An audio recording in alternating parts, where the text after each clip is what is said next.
Traffic ব্যবস্থা স্বাভাবিক রাখতে সারা দেশের মতো চট্টগ্রামেও কাজ করছেন বৈষম্য বিরোধী ছাত্র আন্দোলনের শিক্ষার্থীরা।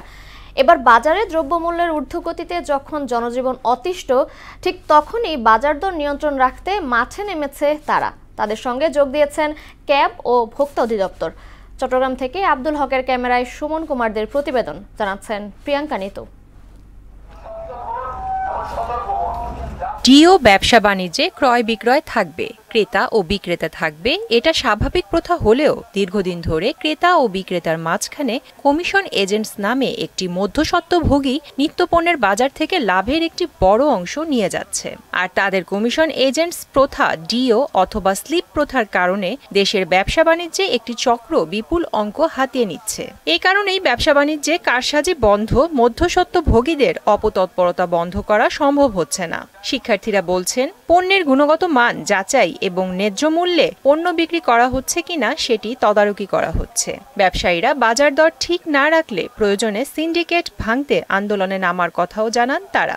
প্রত্যেকটা এরিয়াতে, প্রত্যেকটা মহল্লায় যে বিশাল বড় বড় জায়গা আছে, ওগুলোতে আমরা আমাদের মনিটরিং কার্যক্রম চলমান রাখতেছি, ভবিষ্যতে রাখবো। যদি দ্রব্যমূল্য এমন হয় যে মানুষ আসলে ক্রয় ক্ষমতার বাইরে চলে যাচ্ছে, অবশ্যই তাহলে আমরা আন্দোলনটা চলমান রাখবো।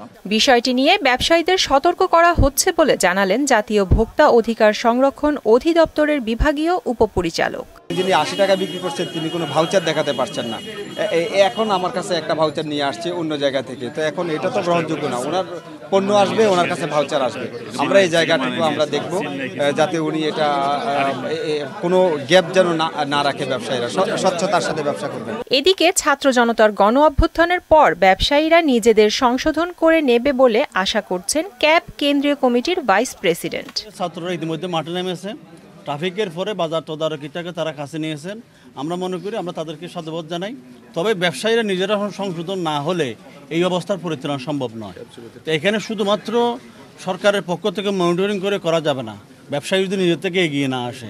তবে যেভাবেই হোক অন্তর্বর্তীকালীন সরকার নিত্যপণ্যের বাজার সাধারণ মানুষের ক্রয় ক্ষমতার মধ্যে থাকবে, এমনটাই প্রত্যাশা সবার। প্রিয়াঙ্কা নিতু, মোহনা সংবাদ।